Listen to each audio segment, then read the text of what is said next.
obviously will definitely show you the distal, but make sure you also see the proximal.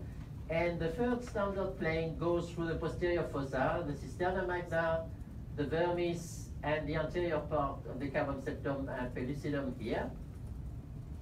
So that's your standard planes, and you can work from that, but it's not enough. And although it's not in the basic examination, you should all try, whether you use a vaginal scan or abdominal scan, to get the windows to the brain. And the windows to the brain is the anterior and the posterior fontanelle. Through there, you will get a really good approach, both sagittal and coronal views of the brain. And there's no question, whichever guidelines, you cannot look at the brain, if you really want to look at it, without going through these. And it's much easier vaginally in the late pregnancy, and it's very easy to move the fetus below the probe transabdominally in the second trimester. And from this, obviously, you will get some standard coronal view.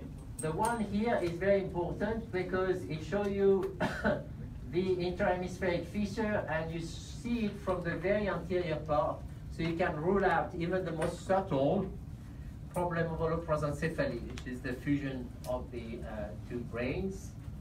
Then the second plane goes through the frontal horns, the cavum septum pellucidum here, and you will see the corpus callosum basically.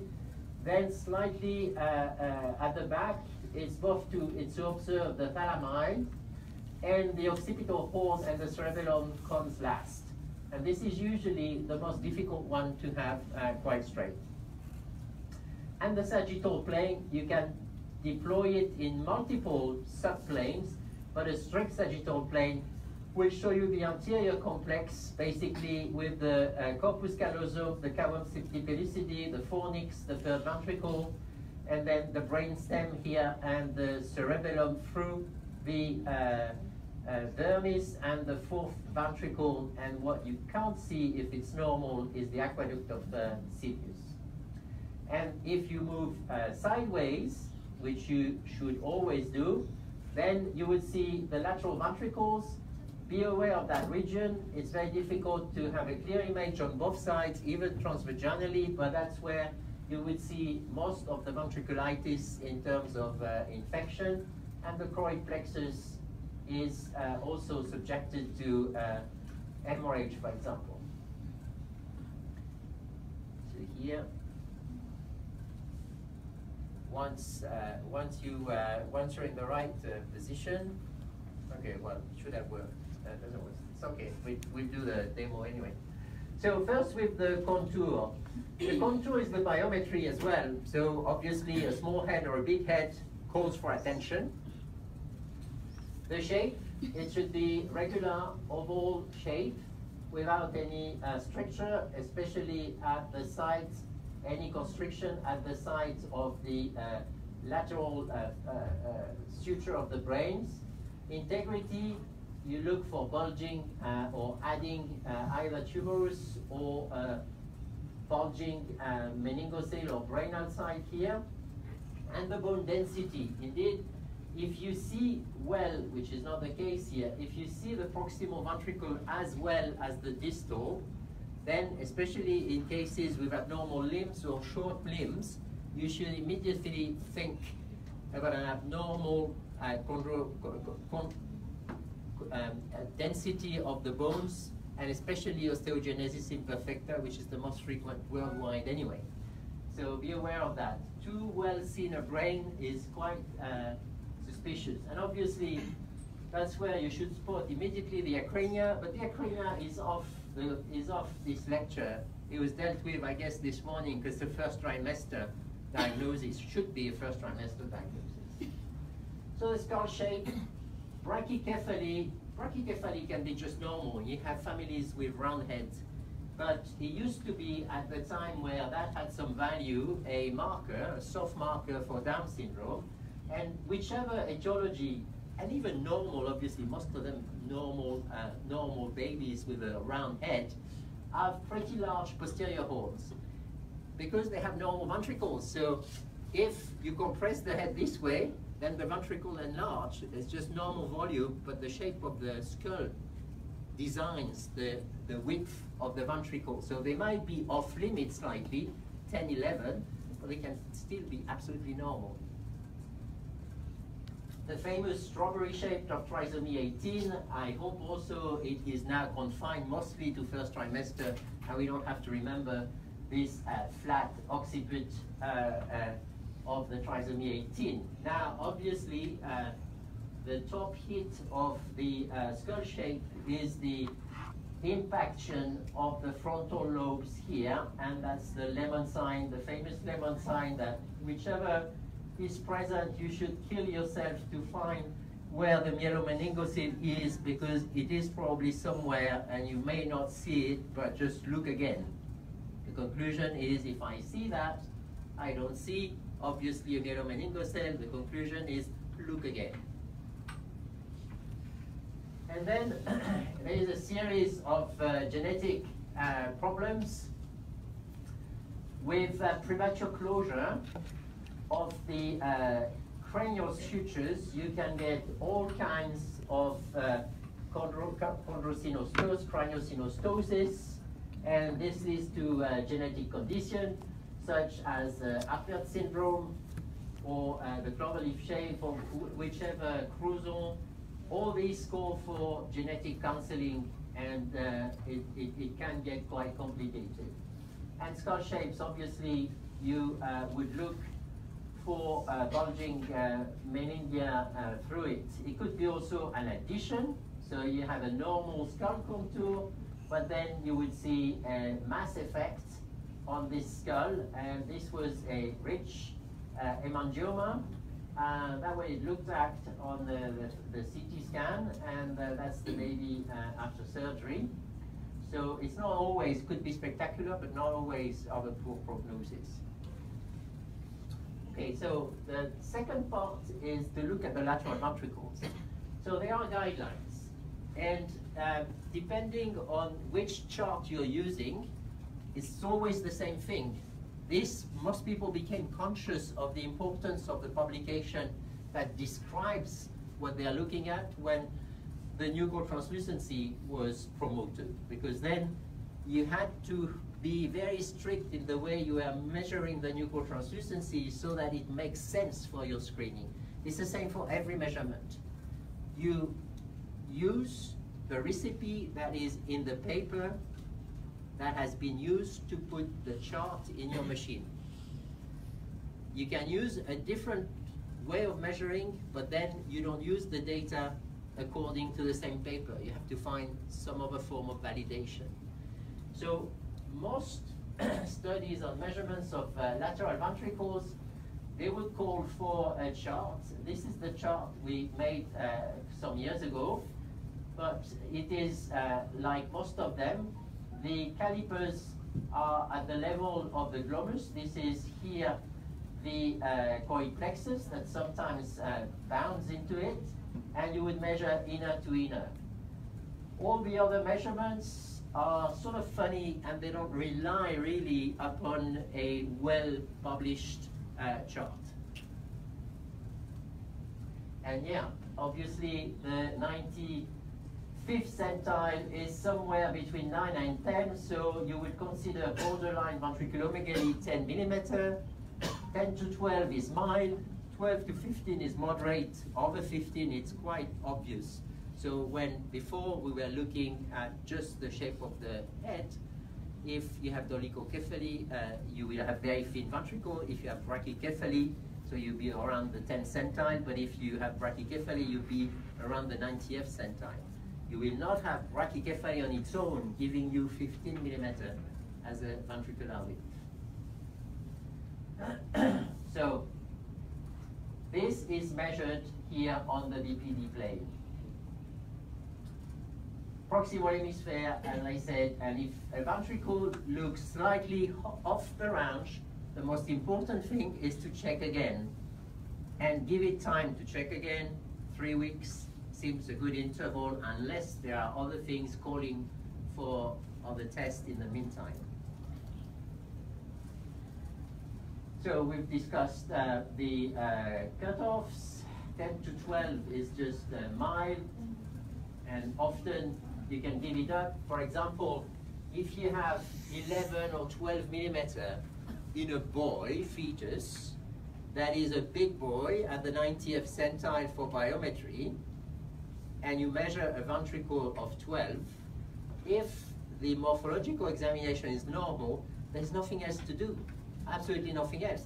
You see her the month after, that's a good thing for two reasons. One, you can be sure that the ventricles are stable, and two, because it's a big baby, you can then assess potential problems with obstetrics. So give it a month, that's enough. Why for boy, not for the girl? That works for boys. Why doesn't work for the girl? I don't know big girls with big ventricles. And in boys, it is on the left side. Okay. The ventriculomegaly, I mean, the big ventricle is asymmetrical usually, and it is more on the left. It's a good question, the why. And the answers, there are many answers, bullshit answers, but the most convincing ones is you pick that up, if you pick that up in the third trimester, it's because the most frequent position of the baby in the womb in the third trimester is the back on the left and the head down. And therefore, the gravity may explain that this ventricle is slightly bigger. But there are other things. I remember only this one. Yes, but in my experience. Chắc mình các anh chị nãy giờ có hiểu được hết những cái thầy nói không vậy? Cái đoạn sau.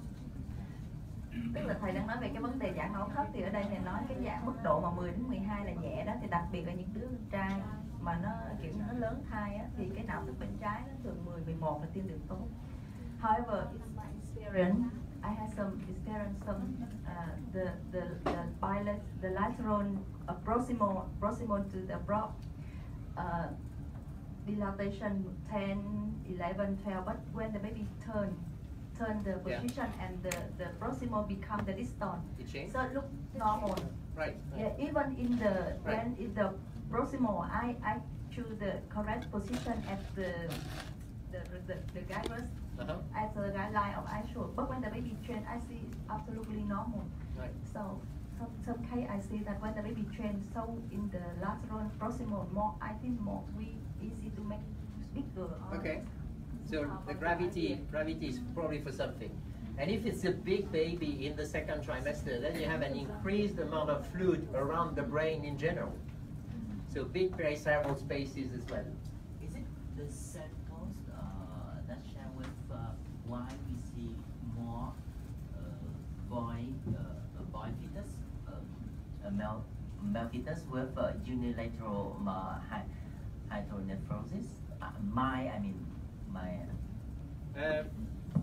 Hydronephrosis in big babies in general. If you have a big girl, she also has mild hydronephrosis, because these babies have a high metabolism, so they produce more fluid, and therefore their kidneys, you catch the kidneys in action more often. And the rest is because any kind of a spectrum of LUTO, low urinary tract obstruction, is so much more susceptible to happen in boys, that you have that as well. And also the distance to empty the bladder is much longer and narrower, so that's, well, that's bullshit anyway. It's just an explanation. Anyway, severe ventriculomegaly doesn't pose any problem to recognize. What is behind it is the question. So we'll talk about that. That's the rupture of the septum.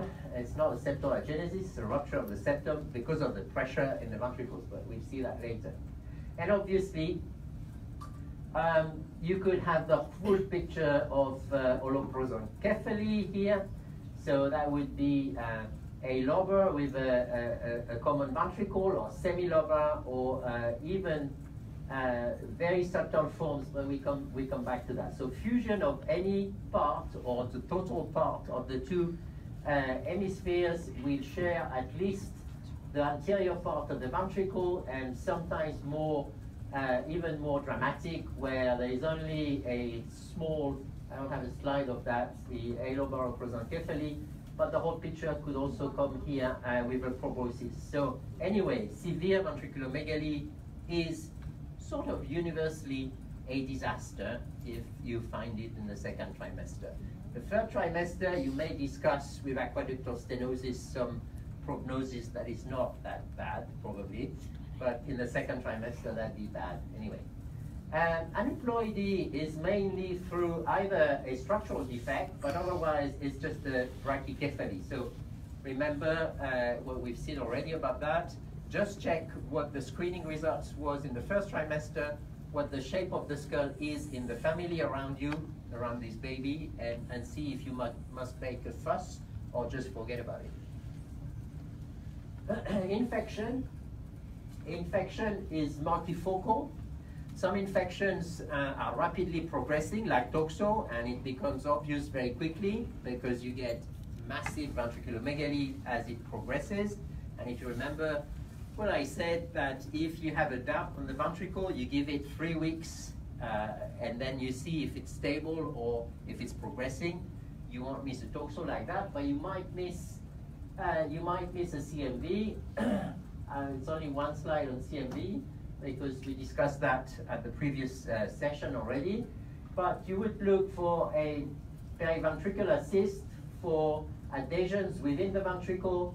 Here, this is a disaster of a very small shrinked brain with heterotopias, with ventriculitis, with calcifications everywhere. So again, it's quite of a caricature. This one is in between. And what you see is ventriculitis. You got hyperechogenic walls of these ventricles, and you got necrosis on the wall of the ventricles. You have calcifications and calcifications of the lenticulostriate vessels in the basa ganglia. So think infection with ventricles, check maternal serologies, and act upon that.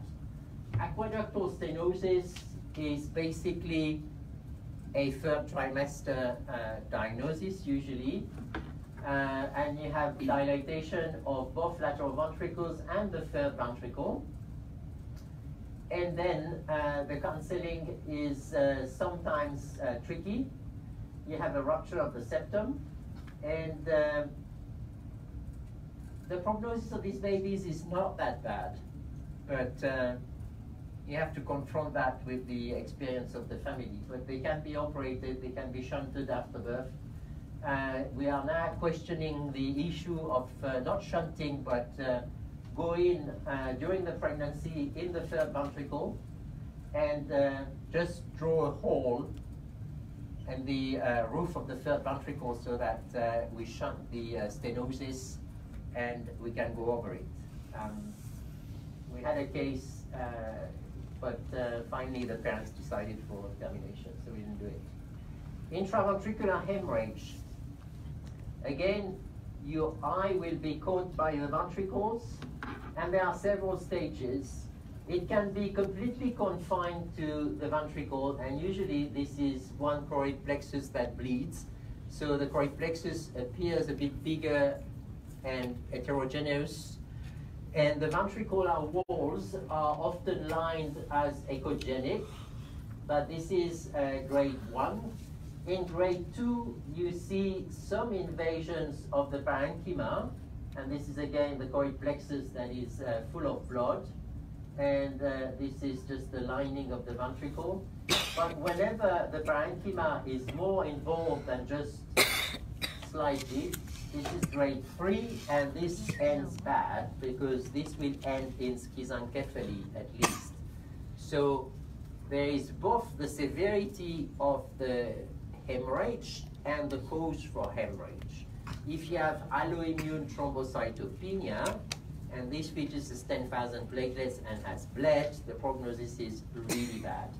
If it's just a choroid plexus that was very richly vascularized at around 26 weeks, that bled a bit, this is a very good prognosis. Corpus callosum agenesis, we're going to spend some time now on this. It will be by direct examination and using the Doppler as well. So that is part of the anterior complex of the brain.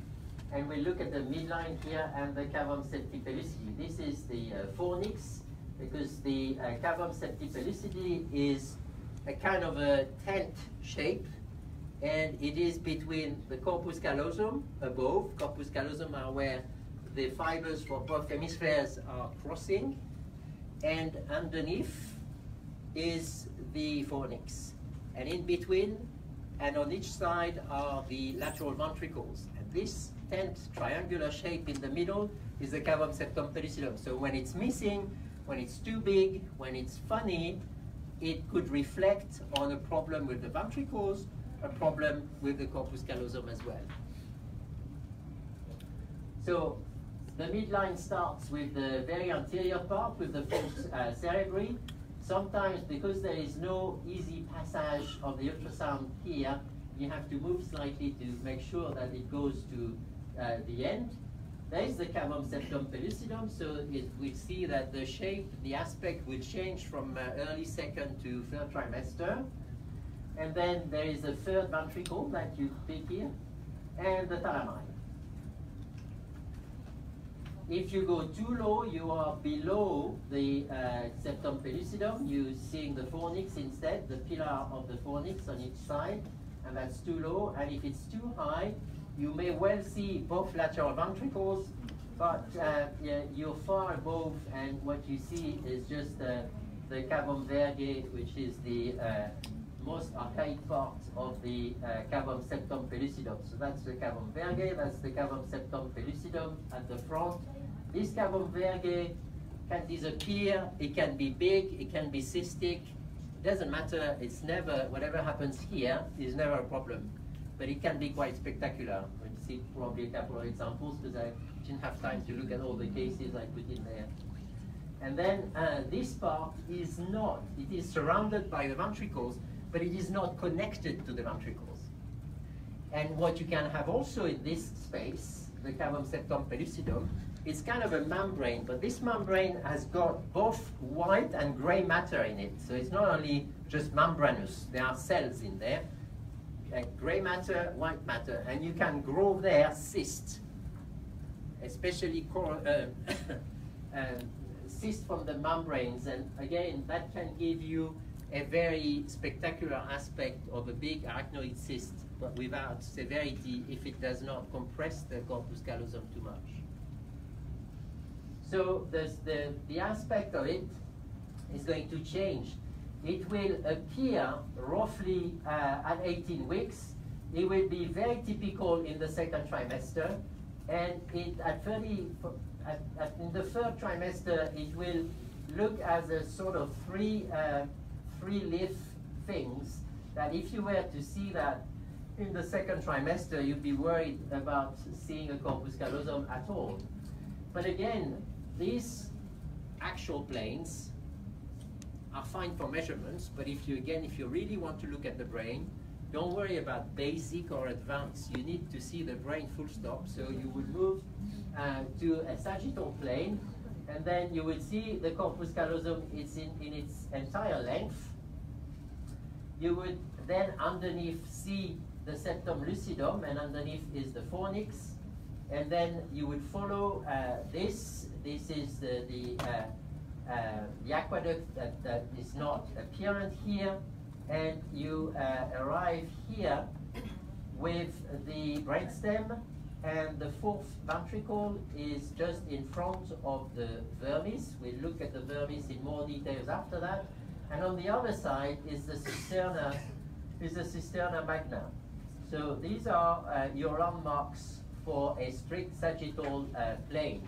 Again, find the fontanelles, and also use as much as you want and as you can the coronal views. The big advantage of the coronal views, they show you everything at once, and you can compare right and left straight away.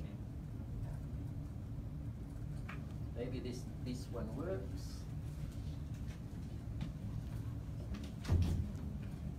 Was it working? Yeah, works.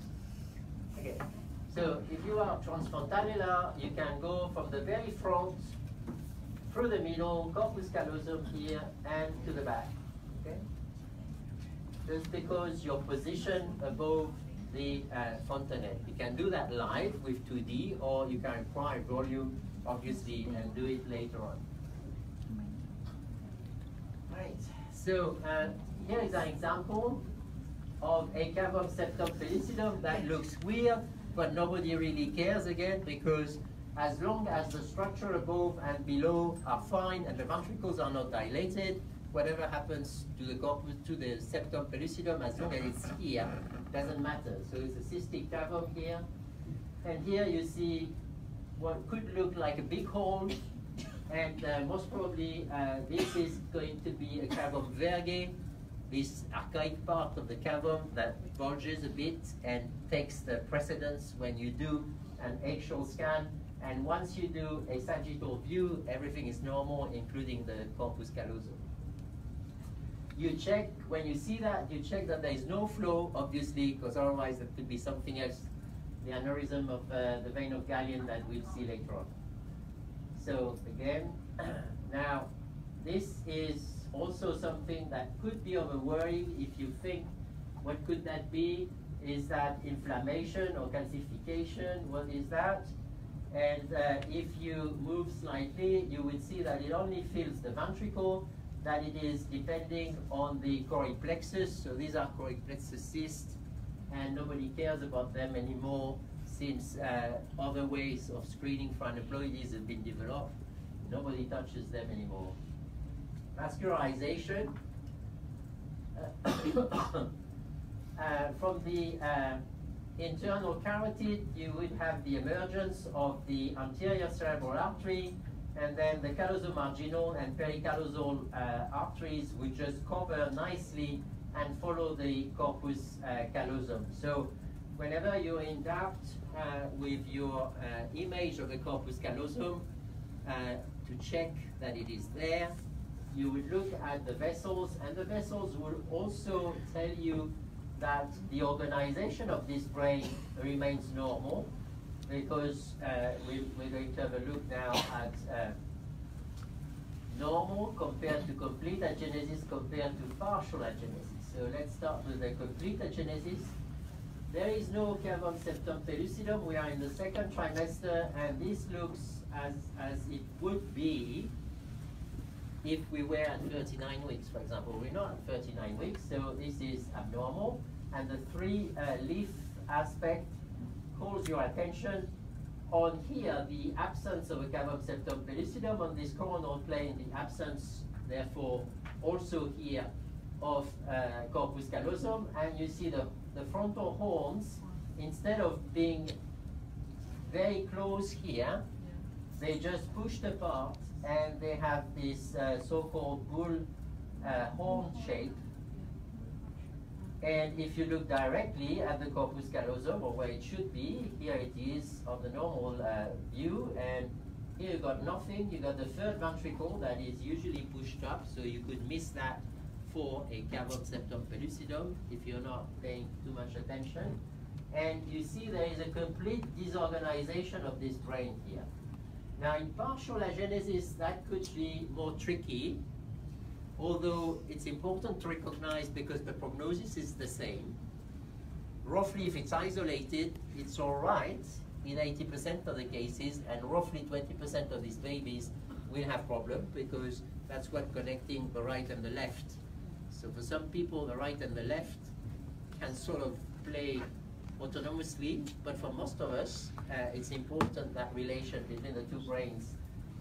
It's enough to have one brain to look after, but if you've got two that doesn't speak to each other, that becomes complicated. So, and usually when it's an embryological partial agenesis, you have the genu, the anterior part of the corpus callosum, all right, and then the posterior part is not there. So a very anterior coronal plane might show you still some corpus callosum, and it's only if you move backwards that suddenly things disappear. But if it's further back, you don't have the landmark of the septum pellucidum, so it might be tricky, and therefore the only way is the sagittal plane, but also it is where it is useful to complete that examination with an MRI, but not an MRI in the second trimester, where we talk about that a bit later. I won't tell you about MRI, but you're here, so you can tell us about MRI.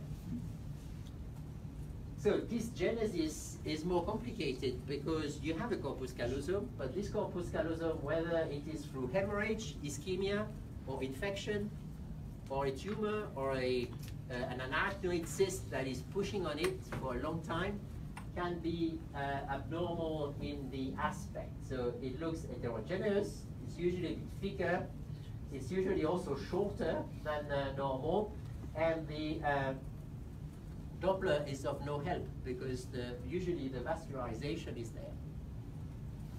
So you have the genetic counseling is really something specialized, but you can measure corpus callosum. Usually you just look at it and you think it's too thick, it's too short, or it's too thin, it's long but too thin. It's very subjective at the beginning. As soon as you question that subjectively, that's where you should measure. I would not advise you to take systematic measurement of the corpus callosum. It's absolutely useless if the rest is normal. You think differently? You what? You measure it? Thầy nói là mình không có khuyến cáo đo routine cái thể chai nó, nhưng mà hình như tiền sản là mình đo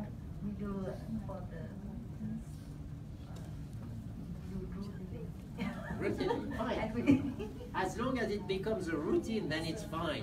But if suddenly you become interested in measuring corpus callosum, you're going to find short corpus callosums everywhere.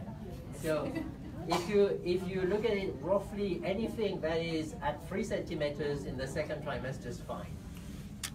You really want something, but otherwise. But if it appears too thin or thick or what, yeah, start measuring it.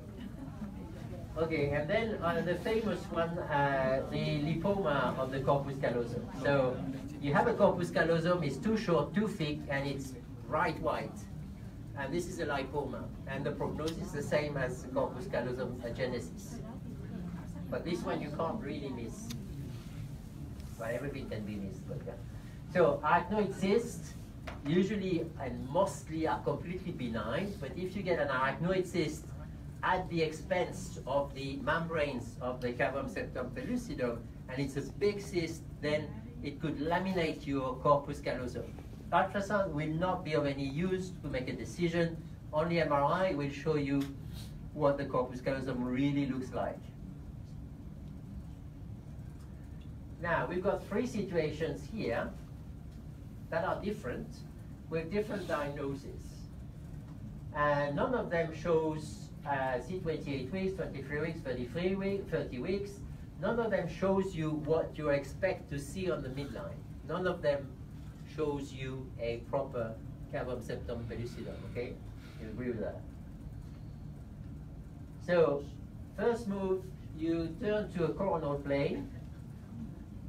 That is a normal coronal plane. So we have a case at 23 weeks, that's what we are supposed to see. The frontal horns, the cavum septum pellucidum, and a good chunky corpus callosum here. We have a case at 28 weeks. Roughly, the frontal horns are slightly thinner, but the difference between the two would be in the Sylvian fissure. At 23 weeks, it's wide open. At 28 weeks, it's got already a lambda shape here. An omega shape, never know, omega. And then at 30 weeks, that's our third case. Roughly nothing should be different from here. It's the same 28 and 30 weeks, except that this is maybe slightly smaller. So that's the normal one. So this is our first case. Right. So from what we've seen before, we move from this one to this one. And what is your guess? Yeah, you have the frontal horns that are pulled apart, and you can't see a septum and you can't see a proper corpus callosum. Your second case, you turn, And this look like septal agenesis. I mean, there is no septum anyway. And your third case, there is no septum either. You have a more anterior one. And you see no, the cerebral forks is incomplete at the front. Those two hemispheres are merged at the front, so it's holoprosencephaly, yeah? Global, yeah. So this is your three, basically the three diagnoses you have to play with. And then you do another right angle and you go through a sagittal plane. The normal sagittal plane at 22 weeks is a beautiful corpus callosum. There's a cavum septum pellucidum. There's a fornix. There's everything here down to the vermis. At 28 weeks, it's even better. 30 weeks, there's nothing different from what you could see. So in your first case, obviously, you don't see the vessel, instead of going around, is going sharp through a disorganized brain. It's like the wheel, the wheel of a bicycle. It goes around a single center point. In your second case, you see a normal corpus callosum. So it's something else. And in your third case, what you see here is not really very discriminate. You've got a very small, area. It could be like a bit of a corpus callosum. But basically, we have this lobar holoprosencephaly that was a direct diagnosis from a coronal view. The vascularization here doesn't help you very much. There is a more typical aspect of it, which is this. Because if the hemispheres are fused on the anterior part, instead of seeing your anterior cerebral artery going around the corpus callosum, it goes underneath the skull. Okay.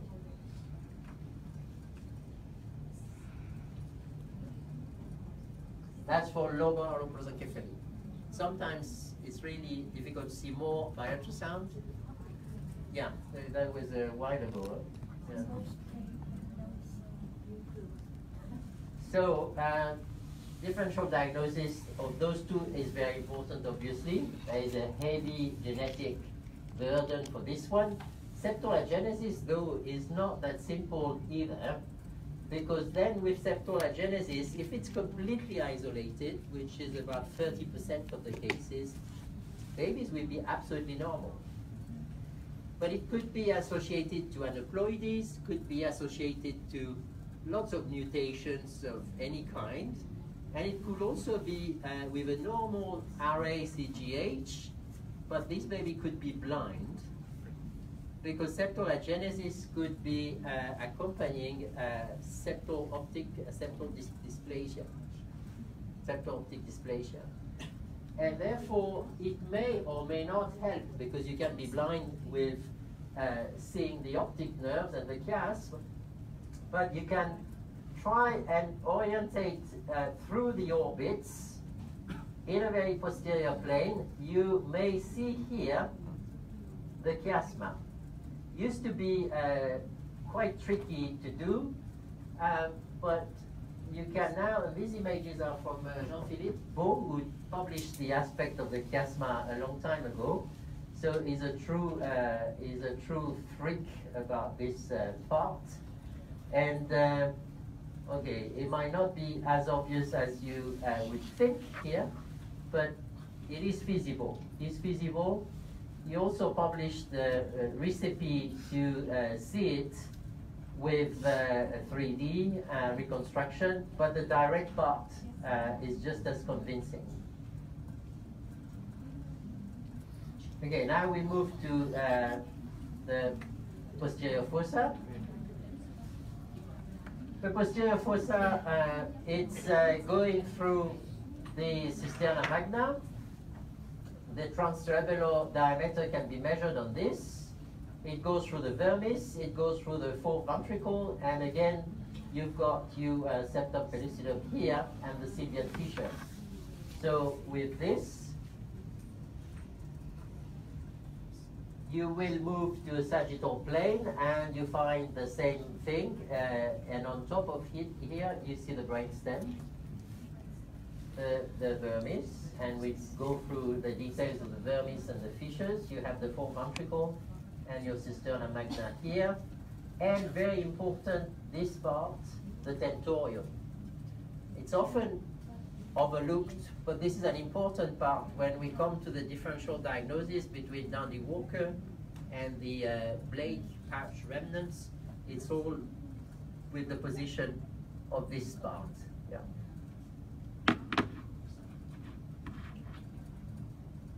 So very early on, by 14 weeks, you have a primary fissure in the vermis. It's a three-part thing. And very close to also the end of the very beginning of second trimester, you got the secondary fissure. And roughly this bunch, the posterior bunch, is bulging more than the anterior one. That's roughly what it is by ultrasound. By MRI, obviously, you can be much more specific. But you don't really need to be more specific in most cases. To obviously see the best of the vermis, not only should be sagittal, but it should be transfrontal.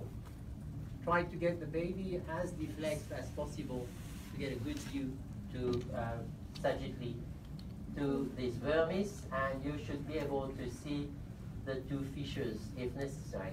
It's only necessary if you question the size of it. So again, everything that can be seen and is reliable can be measured, fine. So you could also look at angles properly, but it's not going to change by 10 degrees. It's going to be completely different or normal. But if you measure angles, you have important angles here, the brainstem and the tentorium. So in between is the vermis. If you have here the brainstem and here the tentorium, this angle is 30 degrees. And if you want to assess the up rotation of the vermis, the degree, usually it is nearly stuck to the brainstem with only the foreventricle anteriorly, and therefore it's not more than 10 degrees. Vascularization, your tentorium is also the place where the right sinus runs. So it's important to, if you are in the difficult position where there might be a mass above pushing it below, or there might be a mass underneath pushing it above, to make the difference between what is pushing down, what is pushing up, you can use to find the right sinus.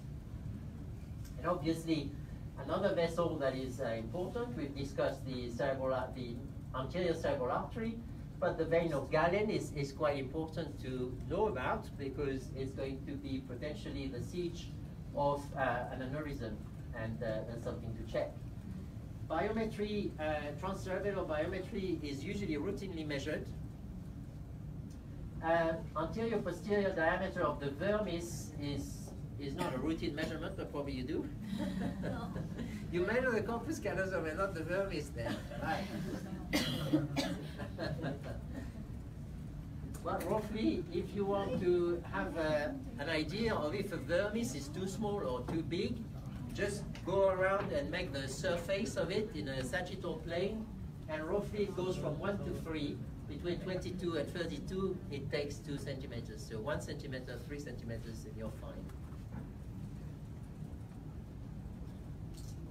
Right, so the abnormal shape of the cerebellum, we started with the lemon, we carry on here with the banana. If you have an absent cisterna magna, then obviously again chase the spina bifida. If you don't find it, check again. And you will find it, hopefully. So, two cases with a funny aspect of the posterior fossa. You don't see much of a vermis here, so you could say maybe I'm a bit below, and this is the remnant of the blade pouch, and maybe there is a cyst in the foreventricle and got a vermionogenesis. Well, you question that. So you just move to the sagittal plane and you look at your tentorium. The tentorium will tell you if it's a big problem or if it's not a problem. Instead of focusing only on this thing, you just look at the tentorium, which is much easier to look at in fact, and most people just focus on the vermis.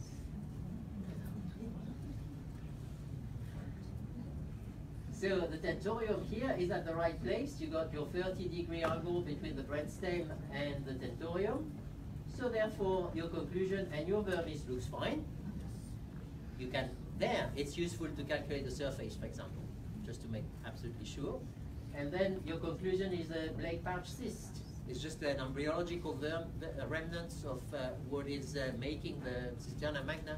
So there's nothing to worry about. Some people attach some value to the Blakes in terms of aneuploidy.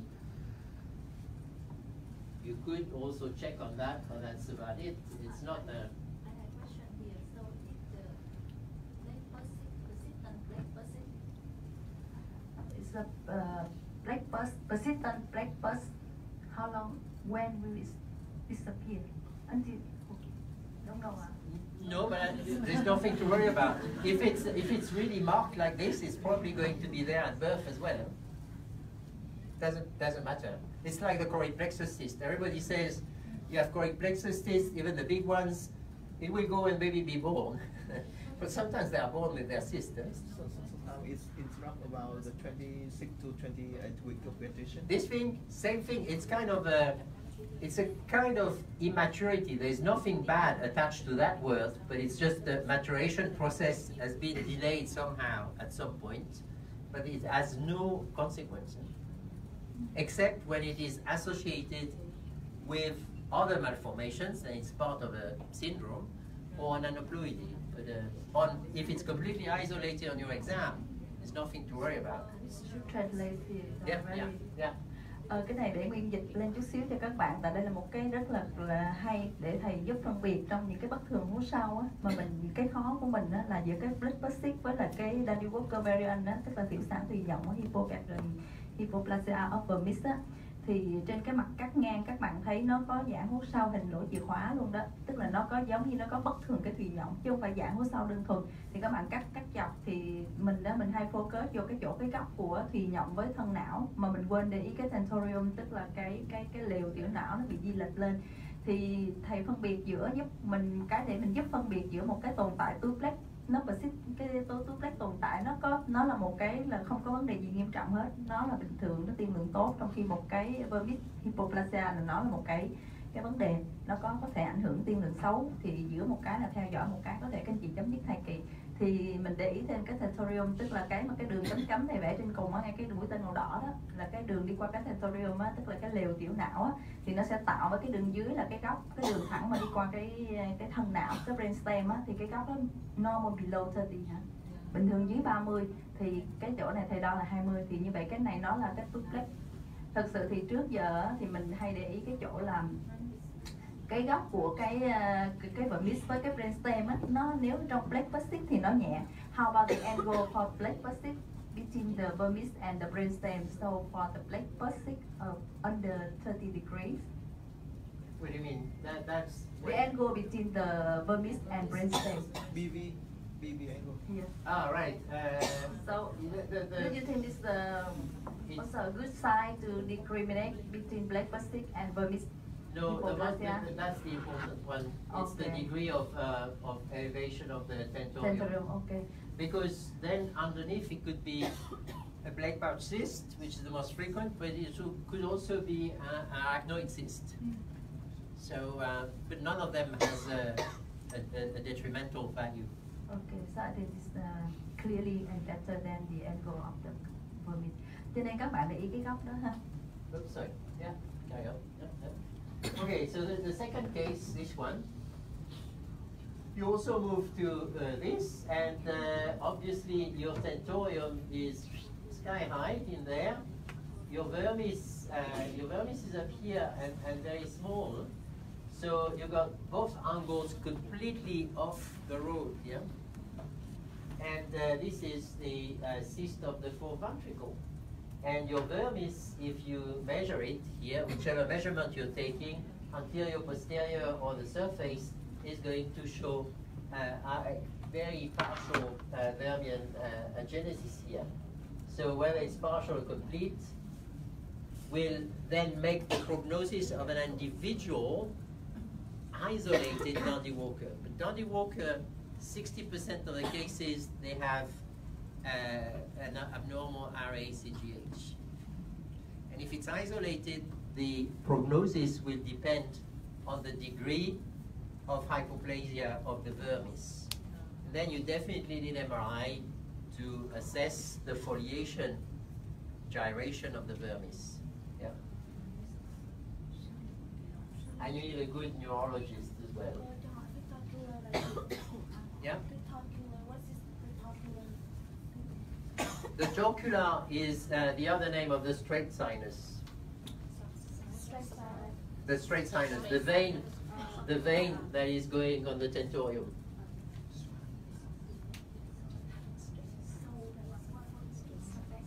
So how about the diagnosis between Dandy Walker malformation and Dandy Walker variant? Dandy Walker variant does not exist.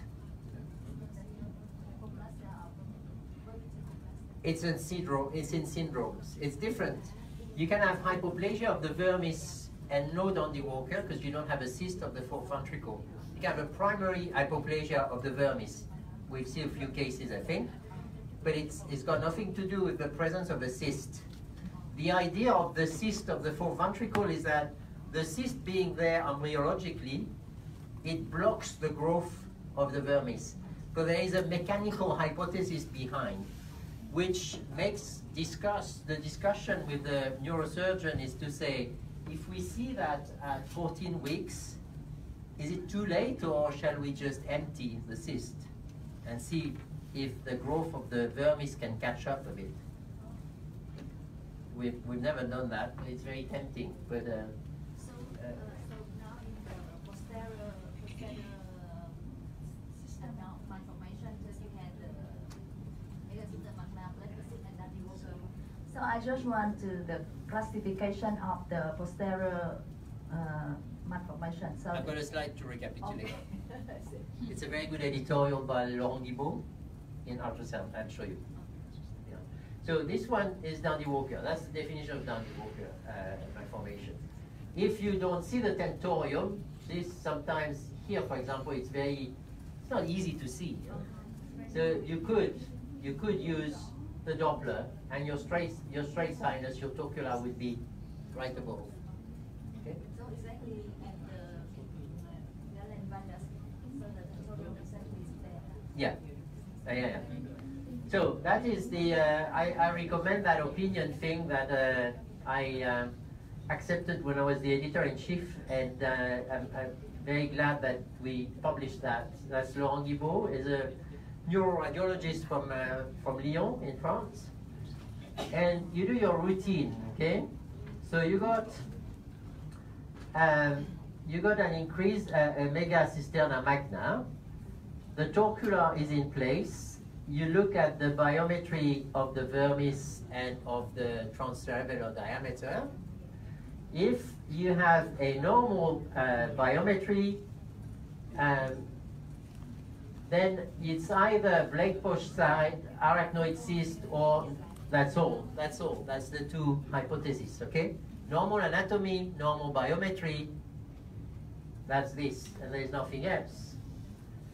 Then, if you have a small vermis or a small cerebellum in general, with a normal anatomy, it could be a dysgenesis, and particularly hemorrhage. Very anemic fetuses, even after transfusion, they can bleed and develop ischemia of the cerebellum. And then, if it's not, it becomes a bit more tricky. Look at the brainstem and cerebellar hypoplasia. You get into genetic syndromes. And you have also then the sort of accidents or completely random attacks from the CMV. And it could be anything also, and the most two important things to recognize, and I give you more details on the charge syndrome, is the Joubert, which is the complete agenesis of the vermis, and the charge syndrome. We'll give you details on the charge. Yeah? Abnormal cerebellar anatomy without a megacisterna magna. You look at the Chiari and you have the rhombocephalosynapsis. I'll show you a picture of that as well. You can have primary vermian agenesis, complete or partial because of that infection, aneuploidy or charge or Joubert. Okay? But the most important branch here is this, yeah? So that it really set the discussion on the variant or whatever. It's either that or this, and that's it.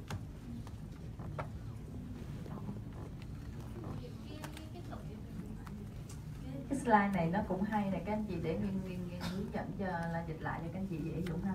Thì bây giờ mình sẽ vô một cái siêu âm thường quy. Nếu mình thấy cái hố sau nó giãn lớn, tức là mình thấy cái hố sau nó lớn ha, thì mình kế tiếp mình sẽ cắt dọc để mình coi cái lều tiểu não đó. Lều xoang thẳng hay là Tentorium is the same as tentorium.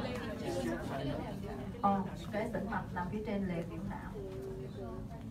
It's the vessel of the tentorium. Okay. Straight sinus, So all the same. you have to do Doppler on the No, you will see the tentorium, but if you have problems to see it, you use its vessel. Okay. It's just a marker. Vậy là cái tĩnh mạch nằm trên cái lều tiểu não ha, mình coi nó có bị di lệch không hay nó nằm đúng, tức là cái góc nó sẽ dưới 30 độ đó. Thì như vậy nếu mà cái có dịch mà cái góc này nó bình thường á, thì cái mình sẽ đi coi lại cái hình mình đi cái nhánh này trước đi, tức là nếu cái này nó bị lên thì mình nhảy vô mình chẩn đoán là đang đi Walker malformation rồi, tức là nếu có hố sau mà kèm theo cái lều tiểu não bị đẩy lên thì nó là đang đi Walker malformation. Còn nếu mà cái lều tiểu não, cái xoang tĩnh mạch trên nó vẫn nằm đúng á, thì mình sẽ đi coi là cái đo đạc và mình nhìn lại cái giống như cái anatomy của cái tiểu não coi nó có bình thường hay không ha. Thì ví dụ như nếu mà nó bình thường á, nó bình thường hay là nó do cái hy vọng nó bị đẩy lên thì nó có thể là nằm trong 3 cái nhóm này, nó có kèm theo não thủy hay không. If you have hydrocephalus, there would be an hydroid cyst because it will block the evacuation of the amniotic fluid, of the cerebrospinal fluid. How about this rotated vermis? The vermis is rotated with the block, with the neck pouch, but not enough to increase the angle that much. Okay. Thì ví dụ như cái túi plec nè, nó cũng có thể làm đẩy cái tiểu não nhưng mà nó đẩy mức độ nhẹ thôi, cho nên nó không có làm lệch cái tiểu não ha. Hoặc là ví dụ như là não thủy thì nó làm chặn lại cái đường nó bị lóc lại đó, cho nên nó cũng làm cho cái dịch hố sau nó bị tăng lên. Rồi bây giờ nếu các bạn coi mà các bạn thấy cái đường kính ngang tiểu não nó nhỏ so với tiểu thai, tức là siêu âm gì đo thường quy cái đường kính ngang tiểu não đúng không? Thì mình thấy nó nhỏ so với tiểu thai thì mình sẽ nhìn lại cái giải phẫu học của nó có thể là giảm một cách giống như khu trú một vài địa điểm, hay là nó nhỏ giống như nhìn nó nhỏ đều hết, thì mình phải coi tới là cái brainstem bình thường hay không. Thì nếu nó bình thường thì mình sẽ đi vô cái nhánh là nó thiểu sản tiểu não, còn nếu mà nó bất thường thì nó sẽ có những cái thiểu sản của cái photocell là tại vì như cũng biết cầu tiểu não ha. Rồi nó sẽ có những cái nhóm bệnh nhiễm trùng hay là bất thường những cái tại đây. Còn nếu mà focal nó tức là nó có do một cái khu trú thôi thì nó sẽ gây ra những cái thiếu máu, những cái xuất huyết nó cũng hoặc là loạn sản một cái vài chỗ thì nó cũng gây ra nhỏ khu trú.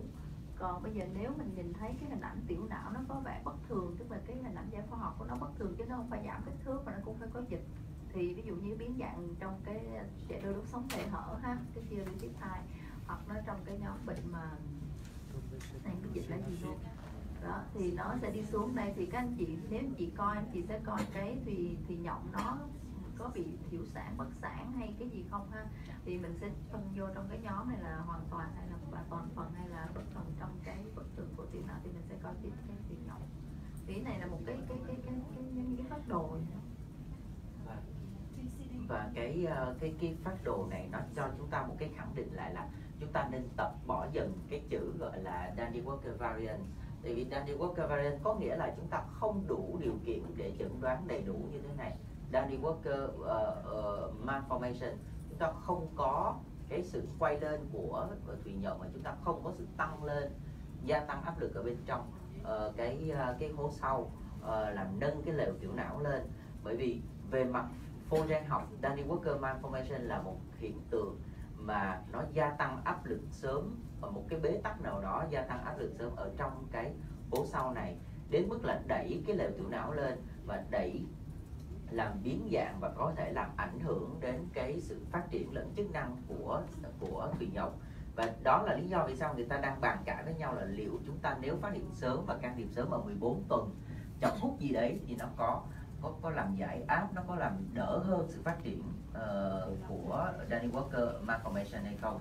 Và đánh giá Dandy Walker malformation về tiên lượng nó có tốt hay không là sự đánh giá về cái việc gọi là cái hình thái của cái vermis đó, cái thùy nhộng đó, nó generation như thế nào, nó uốn khúc, nó chia phân thùy đẹp như thế nào. Tất cả những cái đó phải là những cái đánh giá tinh tế ở trên MRI.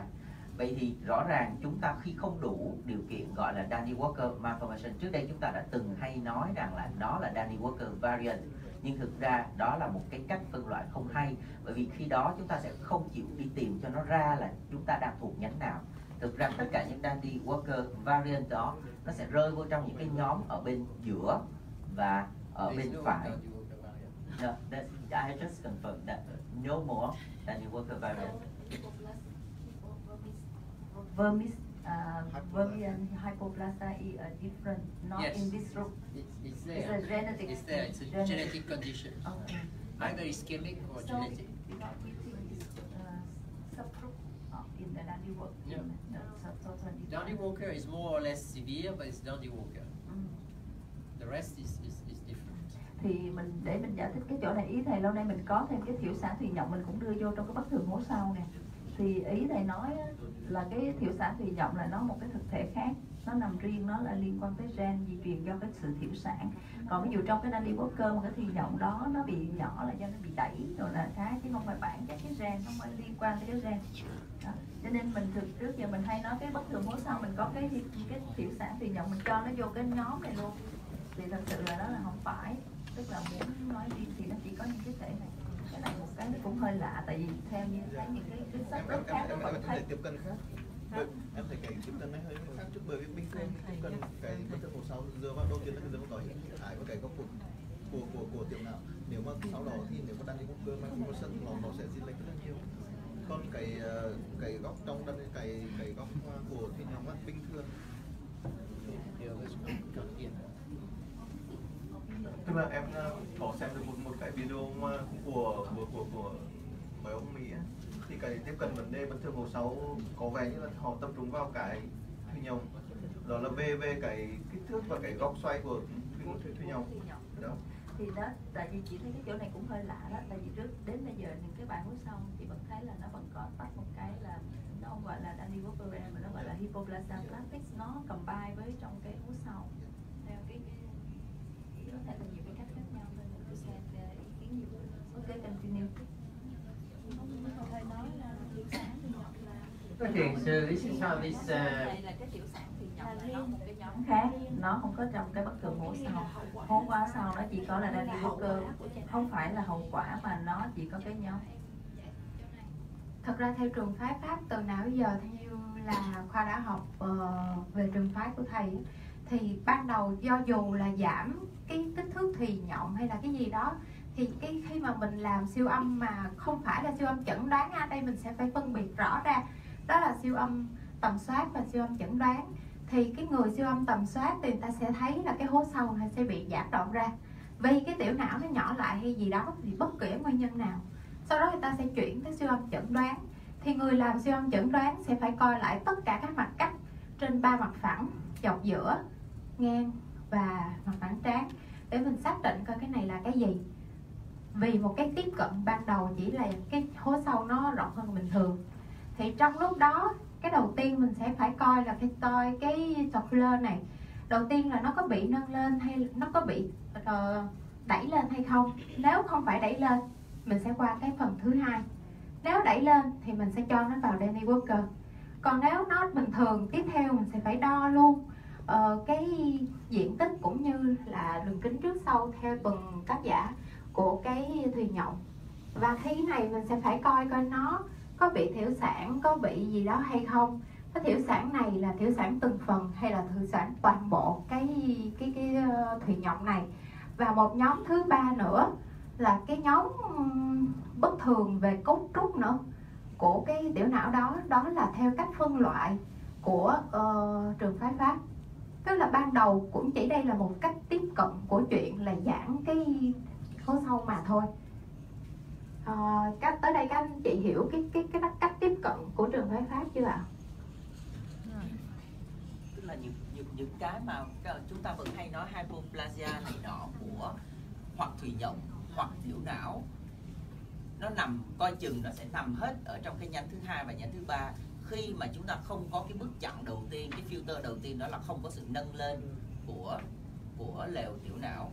Và khi không có sự nâng lên của lều tiểu não đó thì các bạn đừng xài chữ Dandy Walker variant nữa. Đó là cái khuyến cáo.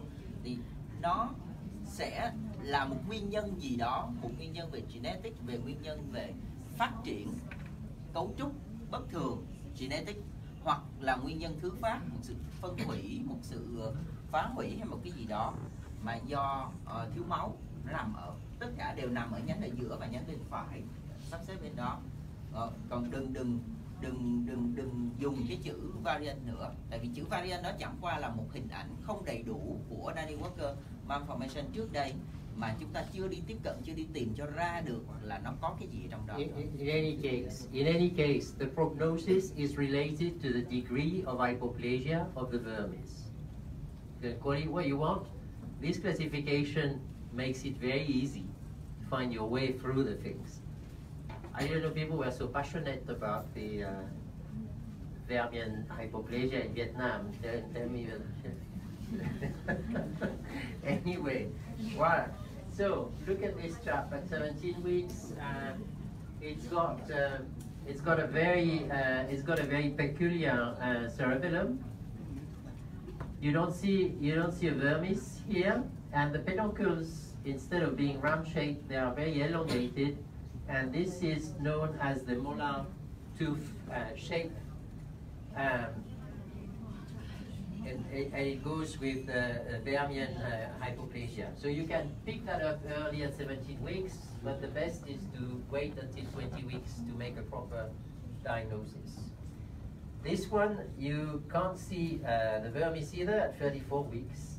And this is exactly the same sign, but obviously at 34 weeks, it has a much heavier significance. If it's the first case in the family, that's where you would call for Joubert syndrome. And if the previous one was a second pregnancy, then you would be able to make the diagnosis, obviously, very early on in the pregnancy. Not like that.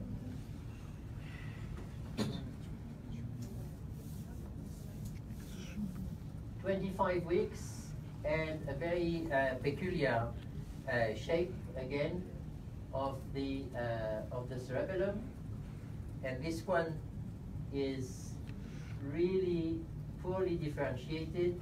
It is convex towards the cisterna, the posterior cisterna, and this is here the rhombocephalosynapsis, no vermis, and it's just a oval-shaped, very poorly differentiated cerebellum. So what about this now?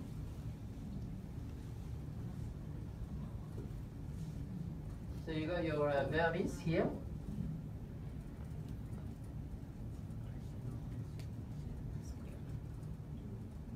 So if you look at your torcular, then it is pushed down. Yes.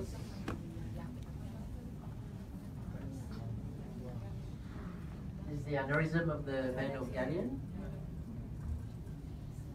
So obviously the brain is important, but the heart is even at this stage, at the time of the diagnosis. You move to the heart and you're looking at the cardiomegaly, and there's probably tricuspid regurgitation here. There might be hydrops also. In any case, when you get heart failure, that's a series from Necker from some time ago, if you have cardiac dysfunction, nearly all of them do very poorly. If you have cardiac dysfunction in the second trimester, they get proencephaly and periventricular locomylation. You've got the differential diagnosis is the arachnoid cysts on the midline, and providing it's not destructive to the corpus callosum, these are a very good prognosis, and obviously they don't take Doppler. Now we've done most of it. Do you want to have a break now, and then we will move to probably some patients, and then we could go through other cases and other aspects of the brain anatomy. I think after an hour it's good to break. Chúng ta nghỉ một chút xíu, trong lúc đó chúng ta sẽ chuẩn bị để làm việc với bệnh nhân, để set up bệnh nhân. Dạ, và scan một chút xíu hai bệnh nhân. Dạ, xong rồi chúng ta quay trở lại với lại các cái ca lâm sàng đặc biệt, các cái ca lâm sàng mà thầy đã có chuẩn bị sẵn. Thầy số gần nhìn càng trẻ càng ngày càng trẻ càng đẹp trai. Chúng ta có một cái tin không vui lắm, thực ra là không vui lắm cho tụi tôi lẫn chắc là các bạn đang mong chờ về cái việc là đặt stent lồng ngực. Một cái tin không hay đó là ngay cả khi tôi nhờ thầy Yves Ville đến từ Pháp lẫn Mahesh đến từ Singapore thì Phúc dừng bán phân phối các cái stent như thế, và do đó là bây giờ không kiếm được ở đâu ra được nữa, kể cả bên Pháp đi về mua không được, chờ mấy ngày hôm nay cuối cùng là lời cuối từ Singapore trên đường bay sang là không kiếm được bất cứ một cái stent nào, cái stent đặt lồng ngực. Do đó ngày mai có lẽ là chúng ta sẽ quay trở lại cái việc mà thực hành truyền máu trong tử cung trước khi chúng ta qua cái phần phytoscopy trên mô hình giả với bánh nhau tươi. Chúng ta nghỉ chút xíu, trong lúc đó là tôi sẽ mời bệnh nhân vô ạ.